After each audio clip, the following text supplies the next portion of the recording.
This is best friend of the show, Monica Cabina, artist and colorist on Batman: The Adventures Continue.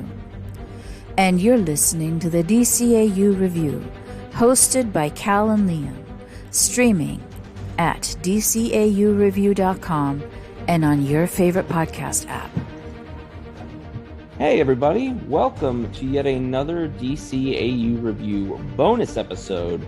This will be our first episode tackling the brand new Justice League Infinity comic, of course based in the world of Justice League Unlimited, which of course itself is in the DC animated universe. So you know we had to cover it alongside our coverage of the Batman: The Adventures Continue comics, which are also coming out. You can check out our episode reviewing issue 2 of season 2, also coming out this week. But for today, Cal, this is all about Justice League Unlimited, and or in this case, Justice League Infinity #1. And we got a whole lot to talk about. This really hits the ground running. Absolutely. Yeah. So it's interesting, we have posted every time there's been a new cover or, maybe some interior art that's been released. We've done our best to drop our excitement and post on it on our social media, which if you aren't already following, you can follow us at DCAU Review on both Twitter and Instagram. But we've done our best to keep up with things as we tend to. And so a couple months back when they announced that this was going to be a recurring monthly series released, and from not only J.M. DeMatteis, who has a myriad of writing credits from Justice League Unlimited, including, Liam, some of the episodes that we've already covered on our standard DCAU episodes, including The Return, which featured Amazo, imagine that, and also Ultimatum. I think maybe one of our favorites, if not top episodes of all time of Justice League Unlimited, for The Man Who Has Everything, although the story itself was adapted from the Alan Moore story. It is credited with J.M. DeMatteis.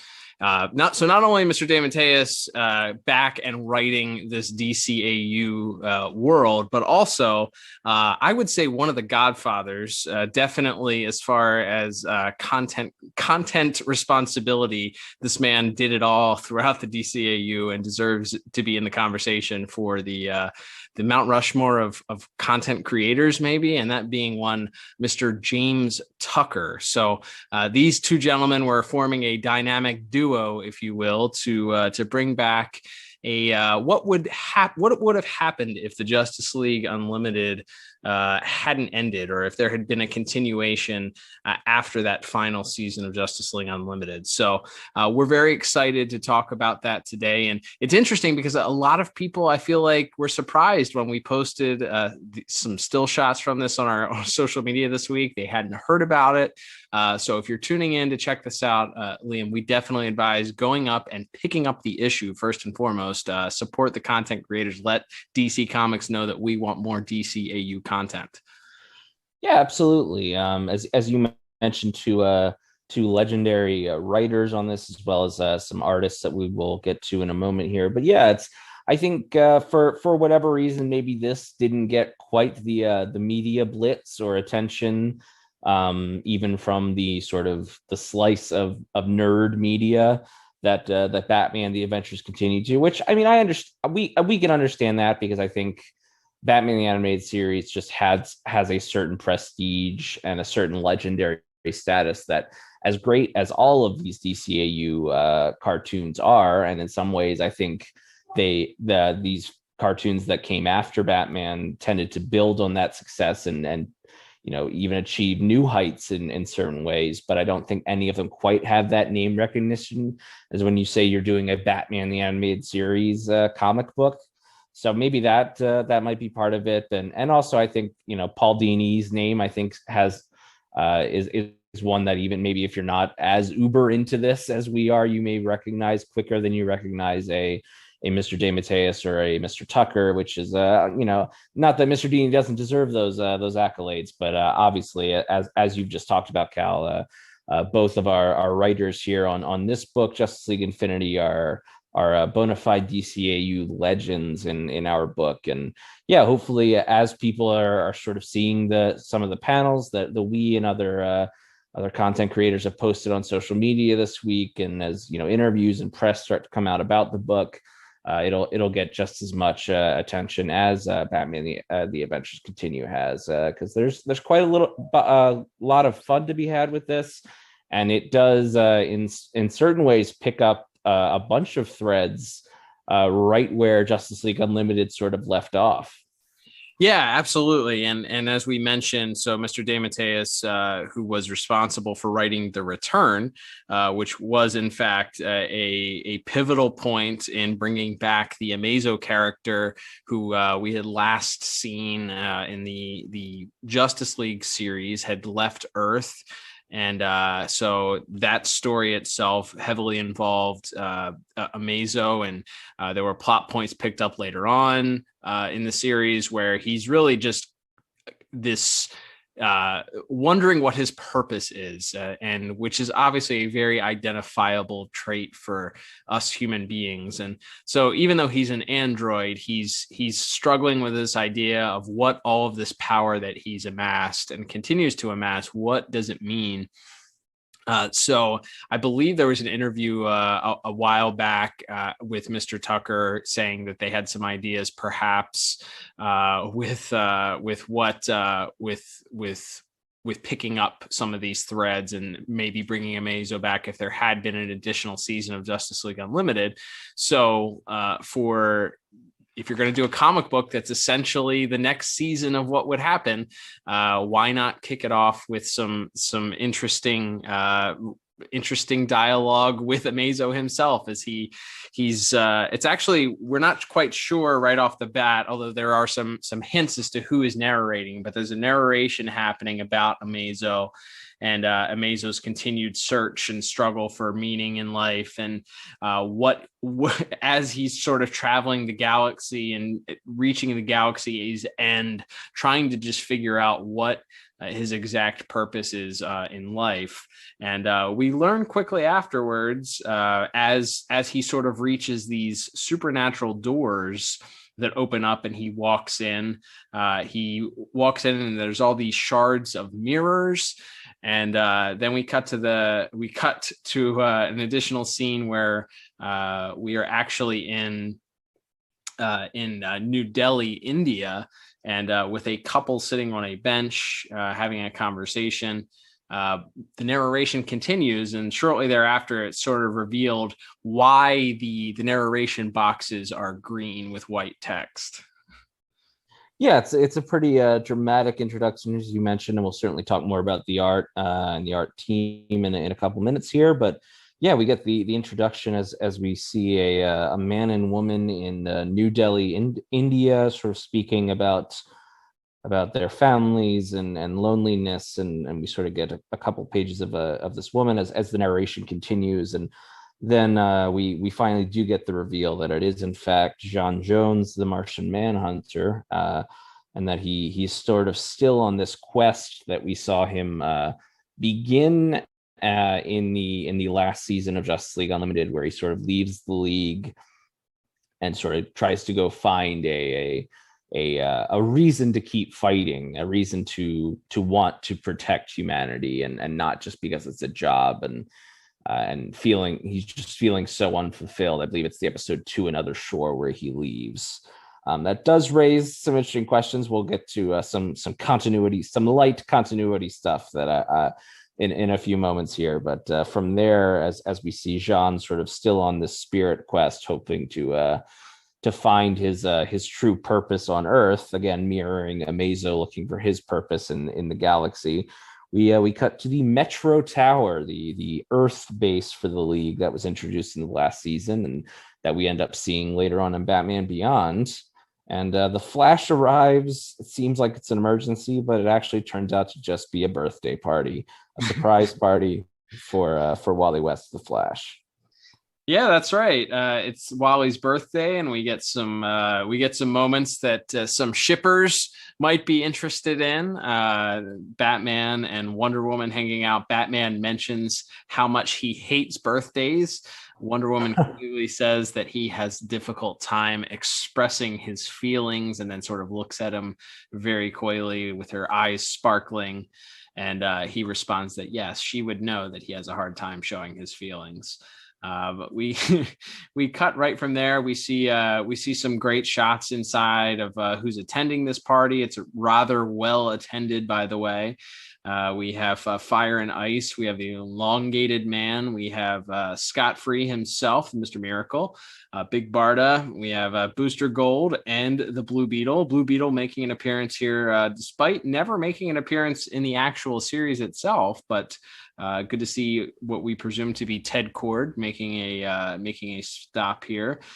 We also have the Red Tornado and Vixen, along with Shaira and John Stewart as well. Superman, Batman, and Wonder Woman, of course, also there. So we learn quickly, however, that there's a cut, and it appears that Vixen and Shaira are having a conversation, and John's not a little concerned, I would say, about what the conversation piece is. And as he interrupts it, Shaira reassures him that they weren't talking about him. He is not the center of the universe.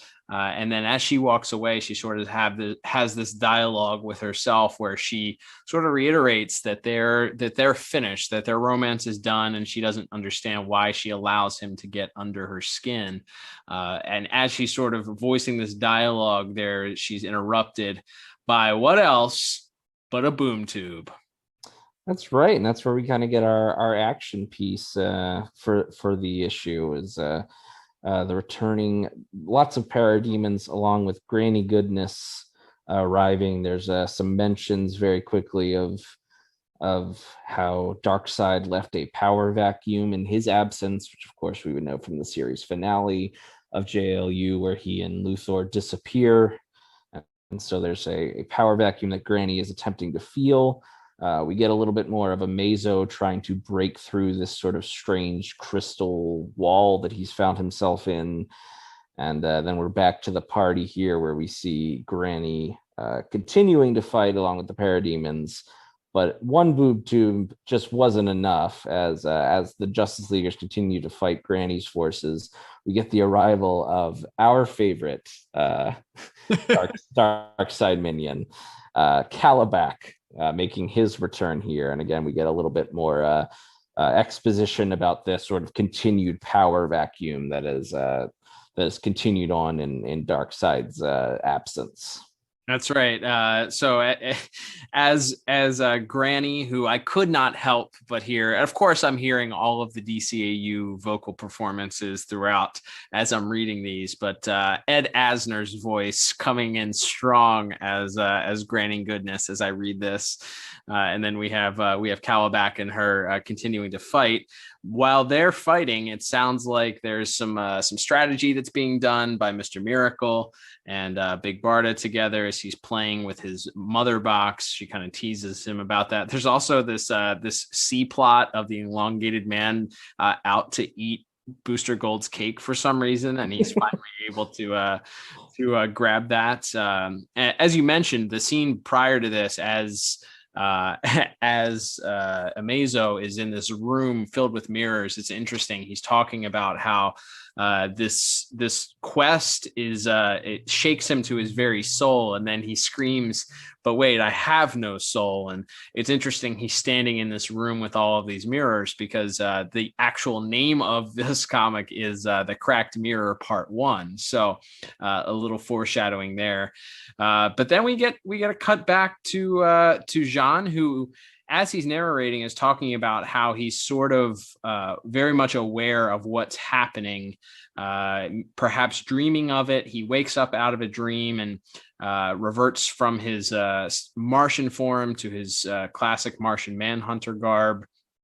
But then he stops himself and remembers that he's He's working on letting them continue to fight their own fights, them being the Justice League, and they're always in a battle. And he is chosen to release that and let them continue in their role, and that was their choice. So he's allowed to continue in his choice of living a life sort of and learning about humans and human beings.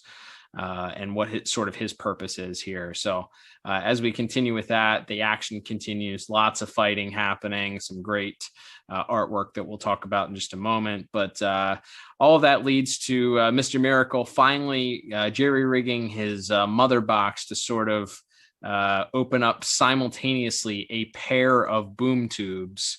And that causes both all of the parademons and both Granny Goodness and Calabac to be, I guess, sucked back into their respective places on Apocalypse. I will say there was also some appealing to both Granny and Calabac by Superman and Wonder Woman to perhaps use this opportunity to remake Apocalypse in an image that is not as tyrannical as the one that Darkseid left, but they're really not interested in that.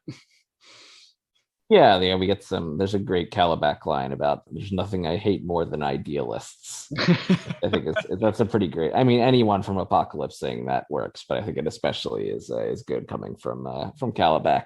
Love it.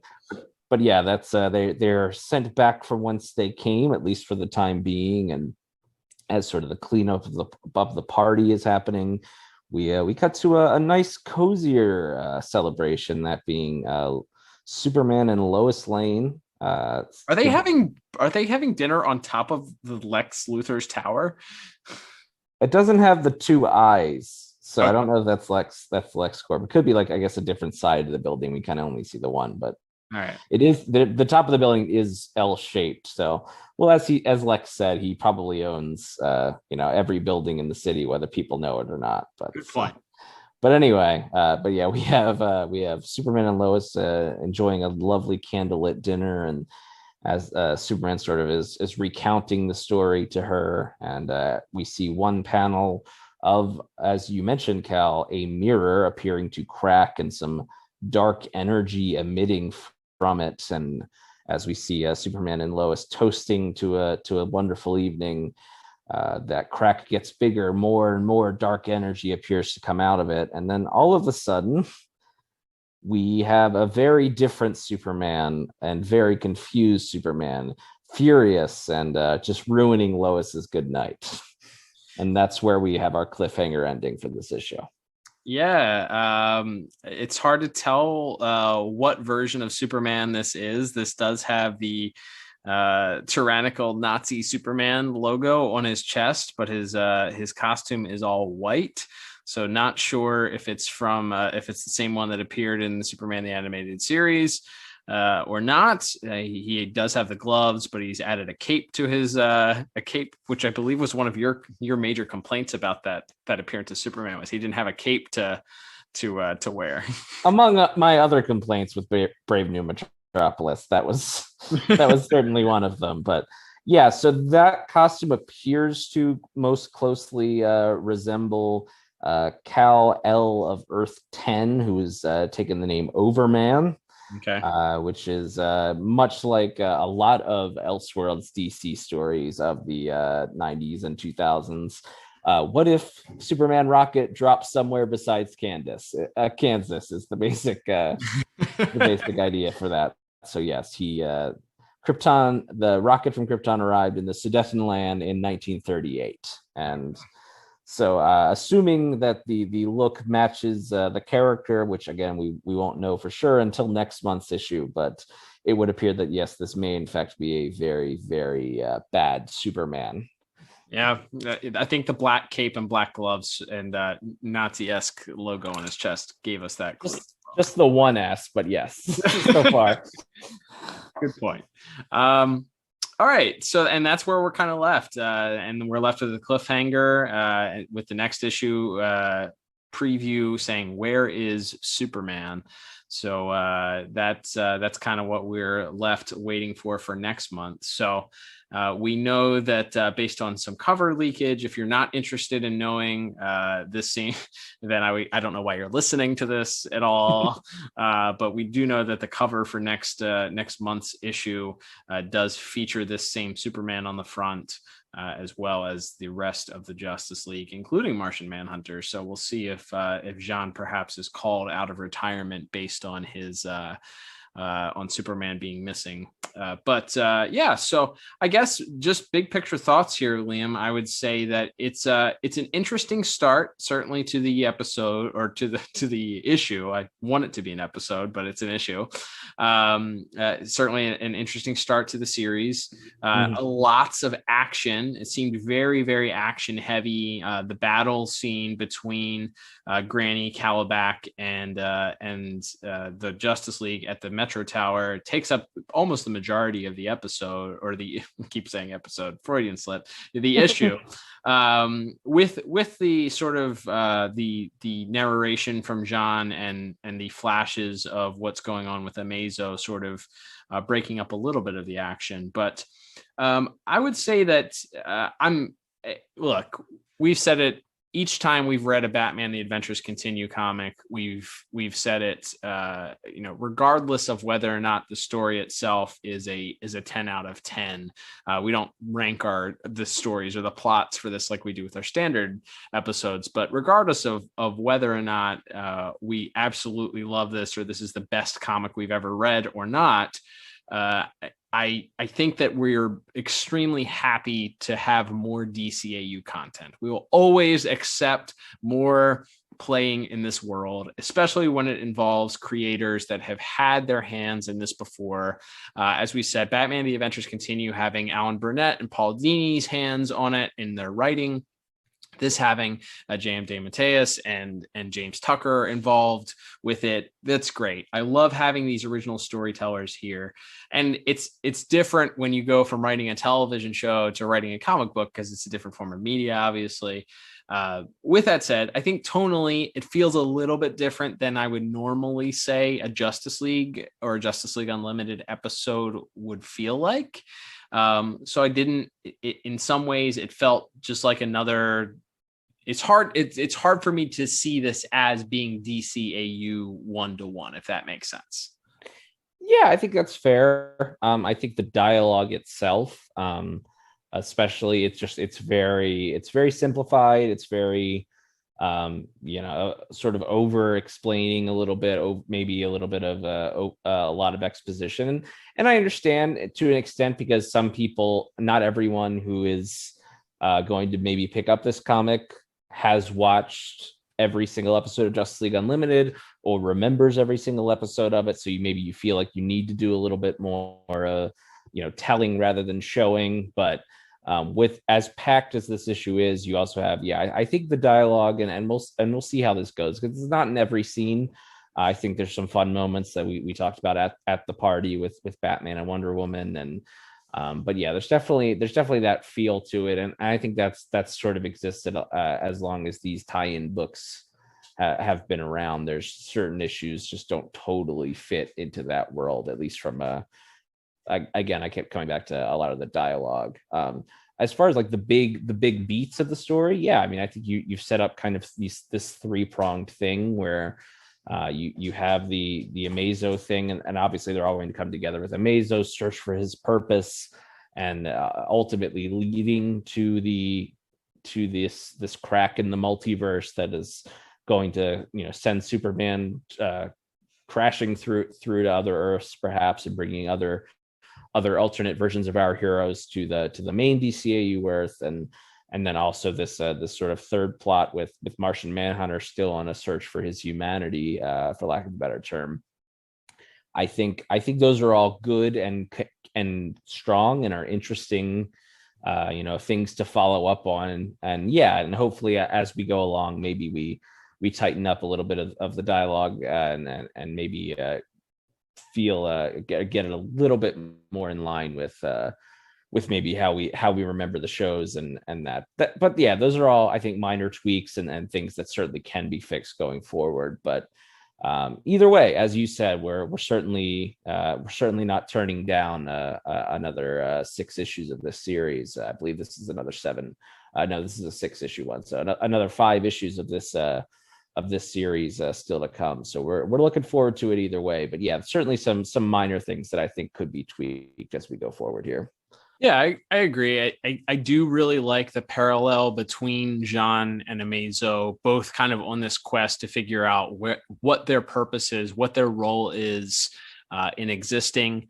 Jean sort of struggling with being an outsider, and a true alien in a world where he sees, we see Superman. We see Superman, an alien who is the last of his kind, come to Earth, and he fully assimilates to American culture and certainly human culture, whereas Jean comes here as an adult and he's having more of a difficult time. He doesn't know who he is, and he talks about taking on different personas, men and women and kids, to try and really understand human culture as a whole here on Earth.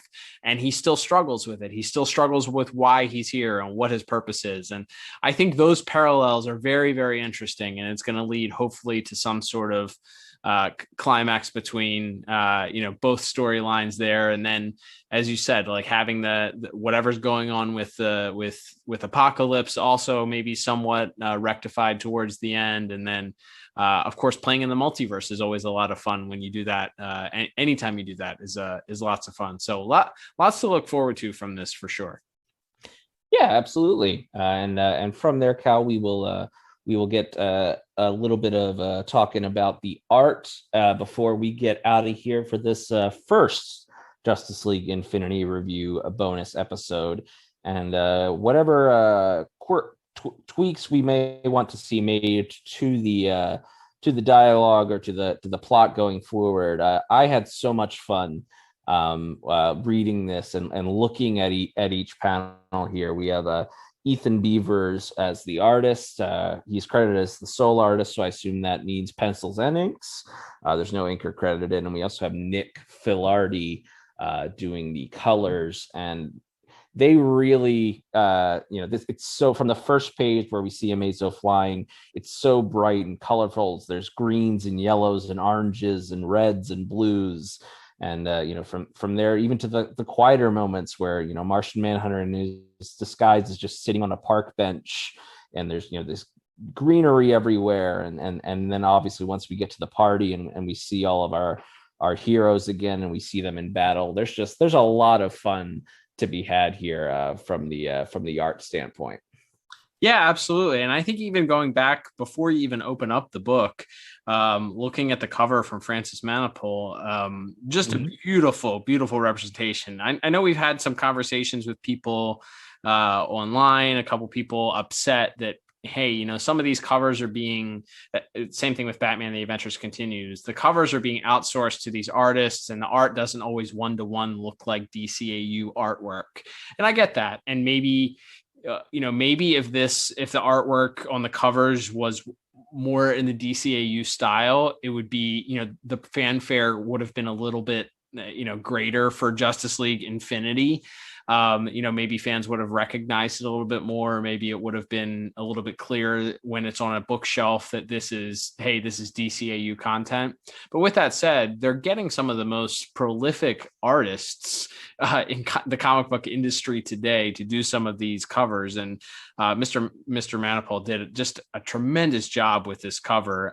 There's also a variant cover done by Scott Hepburn and Ian Herring, as credited with the artwork for that, which is also equally beautiful to look at. So both of those are available. And I think, Liam, you said before we went on the air here that it appears that this is the only issue, unlike Batman The Adventures Continue, that's going to have variant covers that has been announced thus far.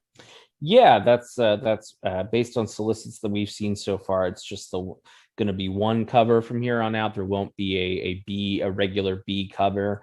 Remains to be seen. We could still get some retailer exclusive variants. Those generally don't get announced until a little bit later. But as of now, it looks like from issue 2 on, that's all we're going to be getting is just the A cover. Not that that's necessarily a problem. It'll certainly be perhaps easier on some people like me who feel compulsed to collect them all. Well, it'll be a little bit easier to do for this series going forward for me so far. So I'm not exactly complaining about it from that standpoint. But yeah, I'll always love to see those really unique takes in some of the variants that we get. And but yeah, for this first issue, yeah, some really tremendous covers just opening it up. Worth noting, and I think that that created some concern that was almost immediately put to rest, because the first couple of pages of interior art, I think, came out the same day that those covers came out. But Hawk Girl in the classic Hawk Girl costume that we obviously do not see her in post Starcrossed. So that was a little bit of a surprise at first, but obviously within the issue, she is herself in her unmasked form. But yeah, I think that first cover, it's a very simple image of the original 7 sort of in action.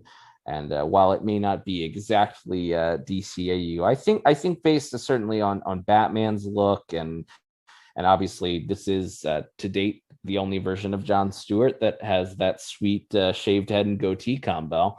So I had no trouble personally telling that this was a DCAU book. But you know, and again, I don't think there's a wrong opinion to be had on that argument, as far as if you think it should look more like the interior art. I'm not going to argue with you. That's a perfectly valid opinion. But yeah, as speaking of the interior art, as mentioned, we have Nick Filardi doing the colors, and Ethen Beavers on art, both pencils and inks. And yeah, I think that opening couple of pages of Amazo sort of floating through space, and then once Granny and the parademons arrive, it's just a smorgasbord of really cool action poses and action moments mixed in with some really breathtaking color work by Mr. Filardi. Yeah, absolutely. I was going to say, so Mr. Beaver's style of artwork, and he has some credits to his name from the previous Justice League Unlimited tie-in comic book, which of course you can find on the DC Universe app. Not a plug, but not a paid plug anyway, but could be. Yeah, his work there, and then he's also, I believe, done some of those somewhat in the style read-along children's book artwork as well, for certain things that sort of looks like DCAU, but unsure if it's not exactly one-to-one supposed to be DCAU tie-in material. But yeah, so the first thing I would say, I think those opening panels are great. His work is a little bit more cartoony, and then I would say Ty Templeton's. And it's, you know, when you start comparing artists in the way that they draw work that's homages to Bruce Timm, it's, you know, it's you're comparing apples and oranges and peaches. Like, you know, it's a couple different things. It's all in the same style. It's very similar, squared off, very all in the vein of Jack Kirby. And there's plenty of Kirby nods, I think, in the coloring and some of the design choices as we introduce those fourth world characters. Mm-hmm. But some of the expressions on the characters' faces are a little bit more jovial, and they're a little bit more cartoony, a little bit more kid friendly, for sure. So that is a little bit, that also may have taken me a little bit out of this, trying to marry this as DCAU content. So many smiling faces, so many big giant eyes. With that said, though, once you get into it and you start reading through it, and again, you start hearing the voices that you recognize from Justice League and Justice League Unlimited playing in your head to voice these characters, I think it settles in a little bit. And some of the poses, as you said, in the artwork for various different scenes and the splash pages, I love the entrance of Granny Goodness. Just the way that the art, both the coloring that's done on that page, as well as the artwork of Granny herself. Again, you can hear Ed Asner's voice coming off of that. And then the very next panel is a very dynamic pose with Superman pointing, sort of leading the attack against Granny and the parademons. So the action beats I absolutely love. The clashes between both Granny and the parademons and the Justice League, and then when Calabac shows up also. But yeah, I think I really think that the artwork may take a second or two to get used to. Reminded me a little bit of the old Adventures in the DC Universe artwork.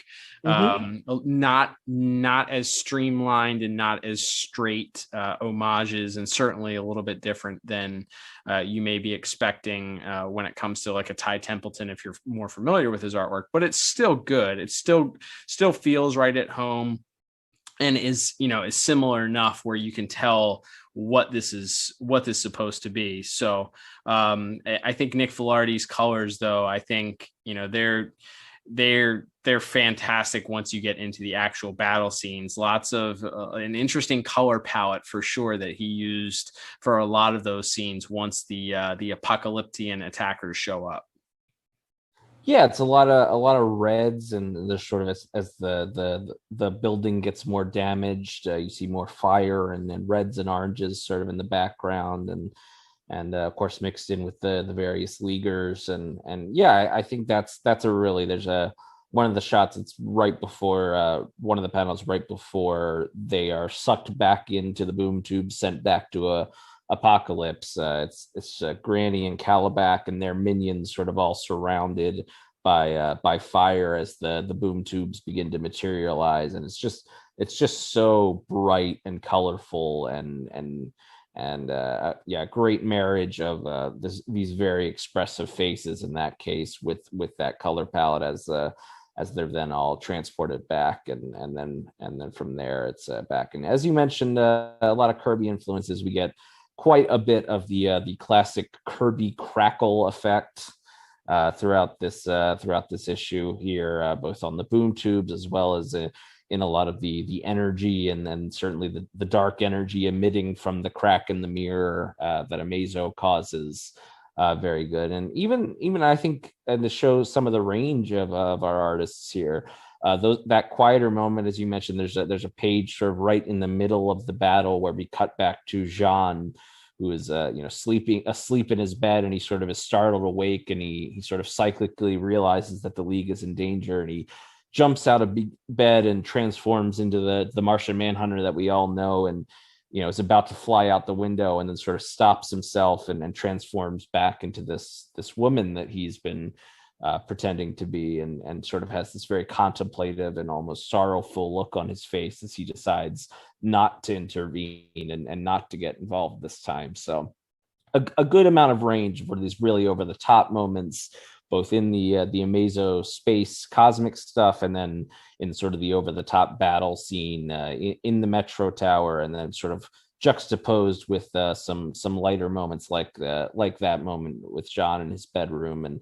even the shot of Superman and Lois sort of clinking glasses right at the end of the book. It's very it's just their silhouettes with a little bit of sort of red coloration, and then the city skyline in the background, and then that sort of dramatic transformation as we see the crack begin to get larger, and then Superman's hand turns into what appears to be Overman's fist, and he breaks the glass of champagne in his hand. And again, I do agree that the super a little bit more expression, a little bigger face, bigger, more detailed eyes, and things like that can be a little distracting. It's not, like you said, not a one-to-one recreation of the animated series style necessarily, but that sort of final expression of Overman just screaming at Lois, trying to figure out what exactly is going on here. It's very dramatic and very memorable.